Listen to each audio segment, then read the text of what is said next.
cuento que una gota de petróleo es capaz de convertir 25 litros de agua en no potable.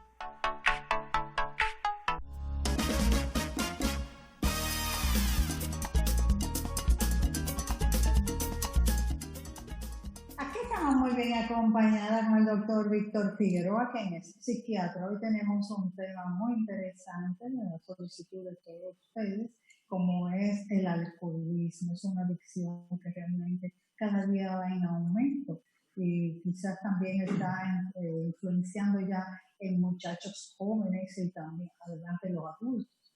Y aquí tenemos al doctor que nos va a aclarar muchas dudas, muchas inquietudes que tenemos, a ver cómo nosotros podemos ayudar a nuestras familias, a nuestros que estén inmersos en esta enfermedad, doctor. ¿Se puede decir que es una enfermedad? Sí. Bienvenido. Qué bueno tenerla. Gracias por la invitación, tanto a usted, a José Gregorio y bueno, a toda la teleaudiencia. Sí, se pudiera decir no, es una enfermedad crónica del cerebro. No se vuelve adicto porque se quiere. Se inicia consumiendo alcohol de una manera social, que es lo que más vemos en nuestra cotidianidad, y un número de personas lamentablemente termina en un problema, generándole lo que se llamaría un trastorno por consumo de alcohol, que popularmente se conoce como alcoholismo. Es bueno que destaquemos, José Gregorio, que el doctor es miembro del staff de lo que es la Fundación Fénix.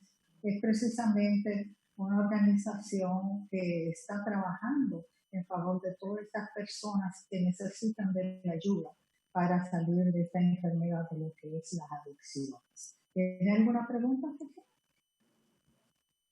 Parece que quedó un poco frisado. Doctor, entonces, el alcoholismo se adquiere, no nace uno con ello, porque dicen que el alcoholismo puede ser una enfermedad o una dependencia, pues adquirida, o sea, predispuesta. Sí, fíjese. Está la influencia de lo biológico y el entorno. Es algo muy importante porque no todo el que consume alcohol se va a volver adicto. Sí hay estudios que han demostrado que hay un factor genético fuerte en personas que han tenido padres descendientes directos que ya han tenido anteriormente problemas por el consumo de alcohol. No necesariamente el hijo de un alcohólico va a ser alcohólico, eso es bueno aclarar.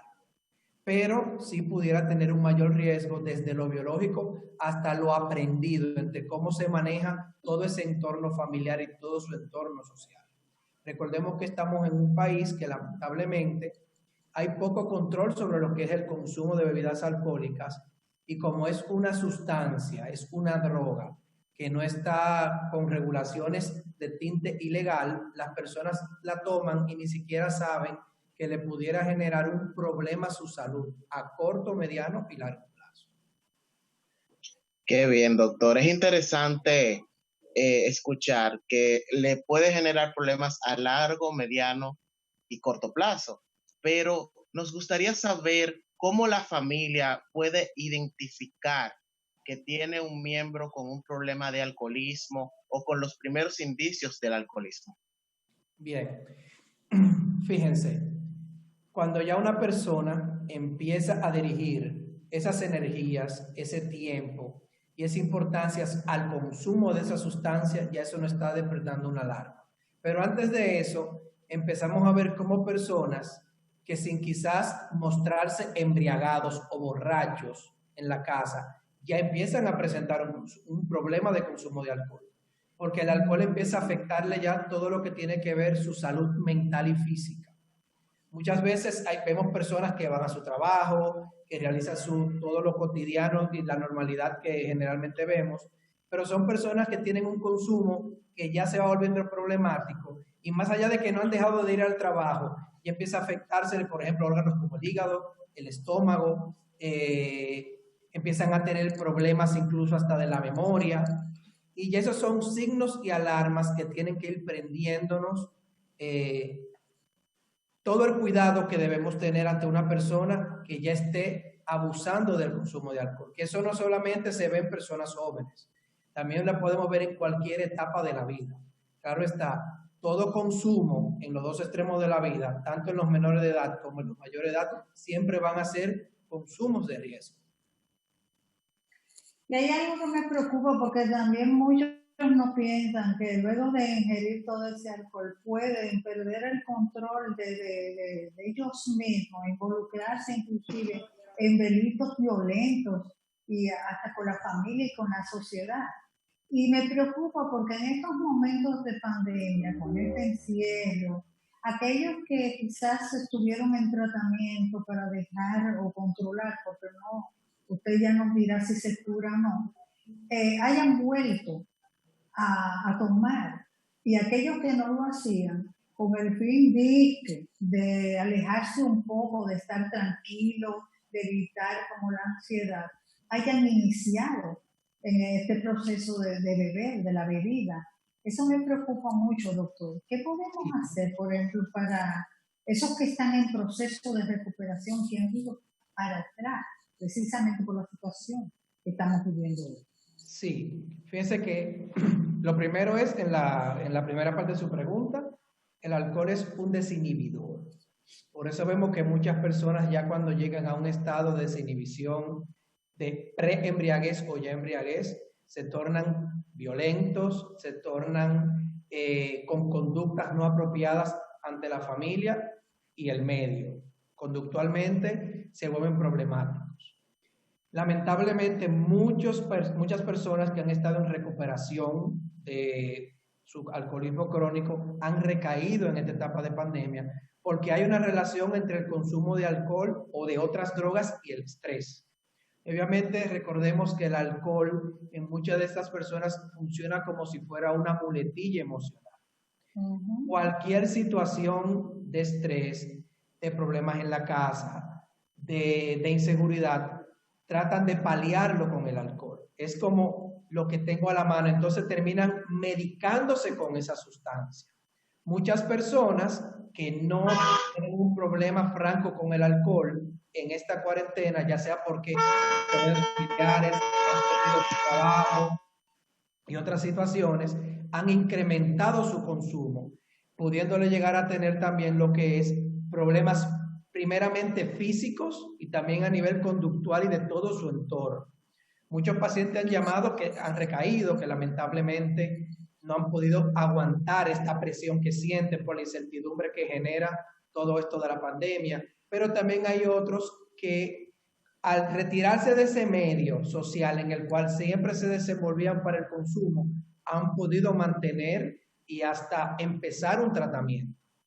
Han habido dos caras de la misma moneda. Y bueno, vemos que también recientemente vemos que salió un comunicado que ha reducido como el consumo de alcohol, entre otras electrodomésticos, etcétera, en esta pandemia. Eso es en algunas personas.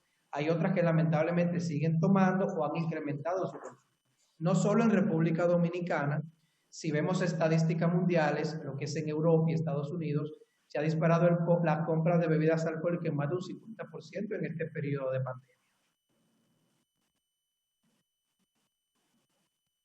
José Gregorio, parece que tiene algún inconveniente. Así es. No, aquí estoy.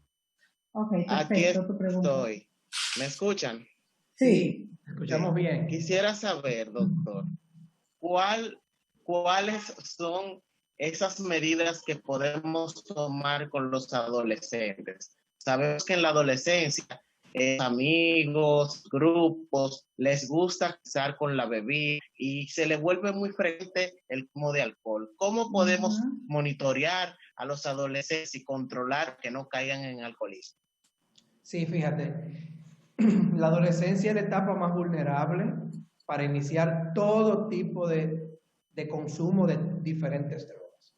Para nadie es un secreto que las primeras drogas que prueban nuestros adolescentes son las legales, como el cigarrillo y en este caso el alcohol, que es el tema que estamos tratando.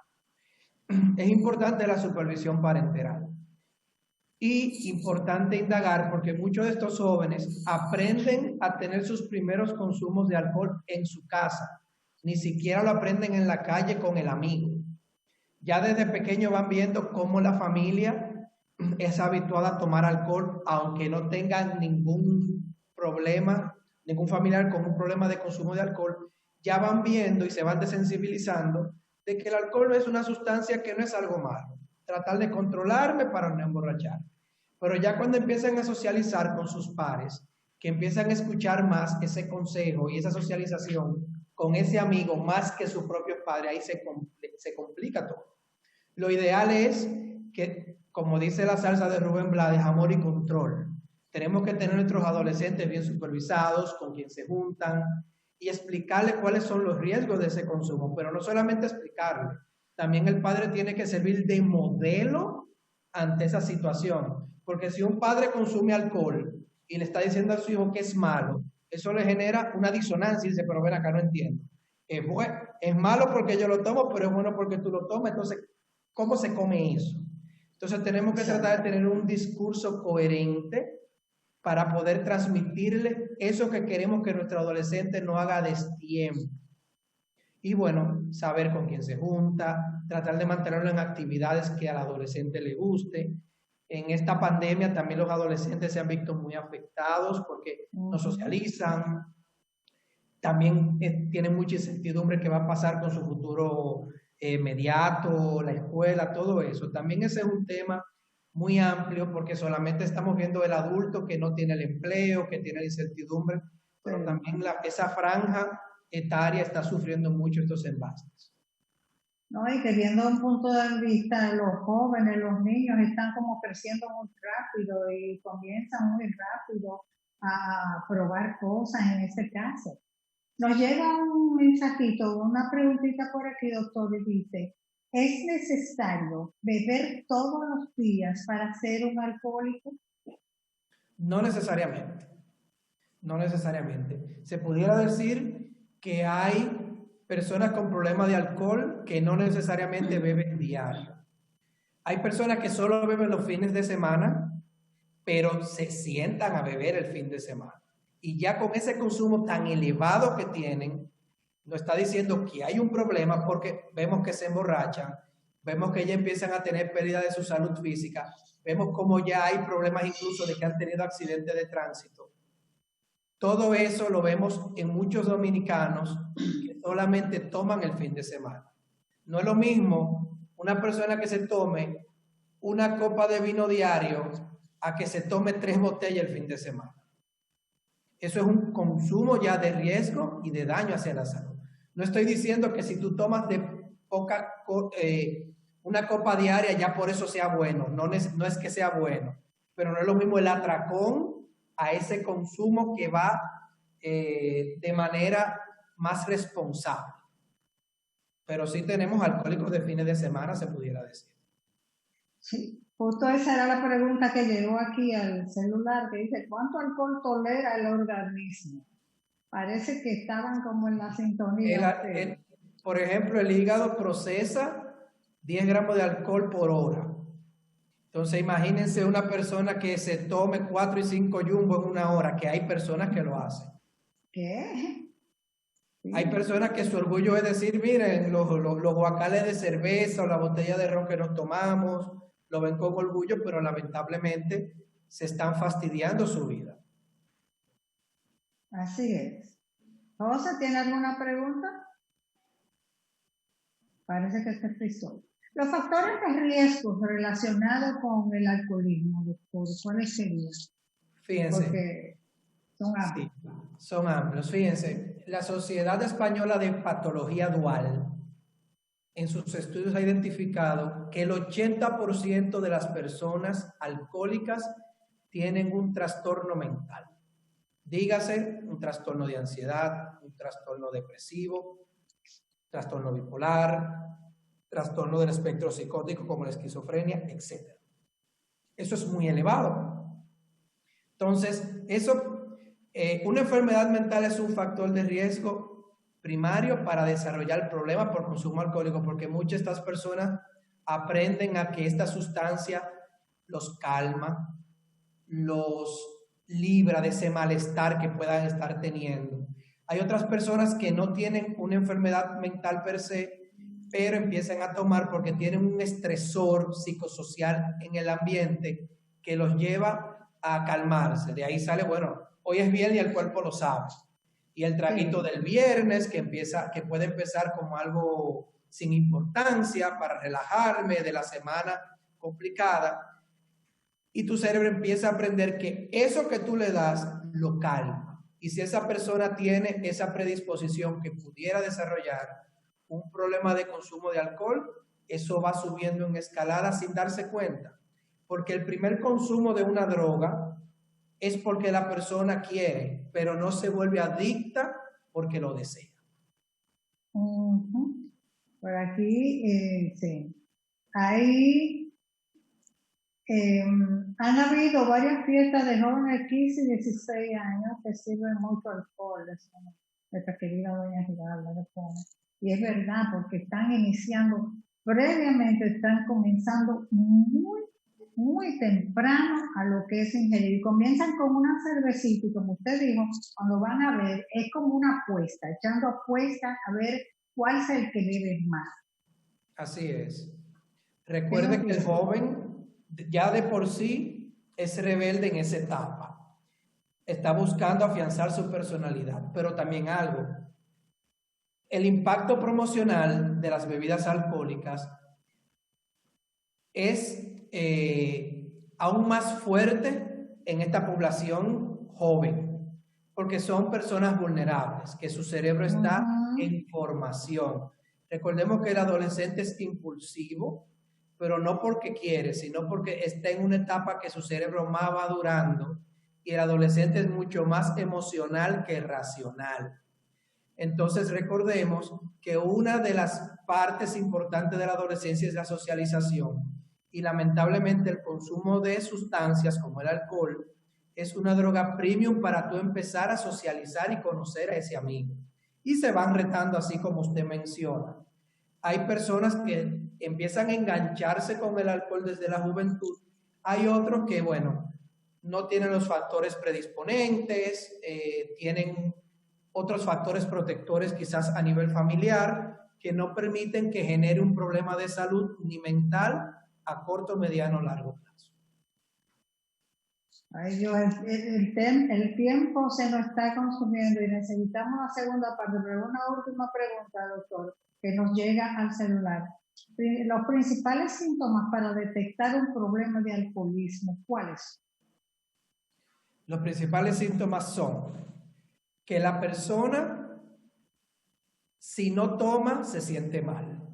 Vemos que esa persona empieza a presentar ansiedad, irritabilidad, mal humor, se discoordina totalmente. Ese puede ser uno de los síntomas que podemos ver. Esta persona solamente se siente bien estando en un grupo que le permita tomar alcohol, porque ya lo va habituando a su vida y si no se da ese trago, no se siente bien. Otro síntoma también es que empiezan a faltar al trabajo, que empiezan a llegar tarde, empiezan a descuidar muchísimas cosas importantes, tanto personales como familiares, que antes no lo hacían.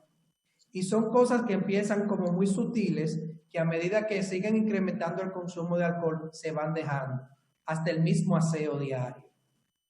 Las llegadas tardes, discusiones con las esposas, con el esposo, etcétera, impulsividad, violencia. Esos son puntos que tenemos que tener pendiente en una persona que vemos que está teniendo un consumo que no va controlando y que ya empieza a afectarse él como persona y a todo su ambiente. Así es. El tiempo nos traiciona, pero yo, además de esa recomendación que usted dio al principio de que los padres son los modelos a seguir por los hijos, yo creo que tenemos que tenerlo muy en cuenta para evitar que todo este tipo de adicciones pues sigan propagándose cada día más dentro de la sociedad, que de hecho ya está muy lastimada. Quisiéramos, doctor, yo sabemos que está en la Fundación Fénix haciendo una excelente labor a la cabeza de doña Giralda Bustos de Limber, y de todo un equipo de profesionales, pero quisiera por favor que nos diera sus teléfonos para nosotros poder contactar en la fundación y poder ir a hacer esa evaluación y salvar nuestras vidas, porque con eso vamos a salvar vidas. Sí, fíjense, pueden ver el teléfono de la Fundación Fénix y toda la belleza de su página web en fénix.org. También se pueden contactar conmigo a los teléfonos 809-705-9797. Es importante que sepan que una persona con problemas de consumo de alcohol tiene tratamiento y tiene solución. Es un tratamiento que va desde la parte psiquiátrica, la parte psicológica, también la parte familiar. Se trabaja todo el núcleo y hay excelentes profesionales en la Fundación Fénix que pueden también ofrecerle excelente trabajo. Y bueno, está de más decir que estamos a la orden y siempre agradecer este espacio de Hora de Té, que bueno, siempre llevando informaciones importantísimas a la población y bueno, Gracias. Siempre abierto a las invitaciones. Gracias, doctor, porque usted es parte de nosotros hace un tiempito ya y qué bueno reencontrarlo. De verdad que agradecemos su tiempo. Ya le llamaremos para una segunda parte de este interesante tema, porque lo que queremos es ilustrar a las familias para evitar que caigan en esta problemática. Gracias por su tiempo y vamos a ir a un corte comercial porque tenemos más contenido de Fundación Fénix.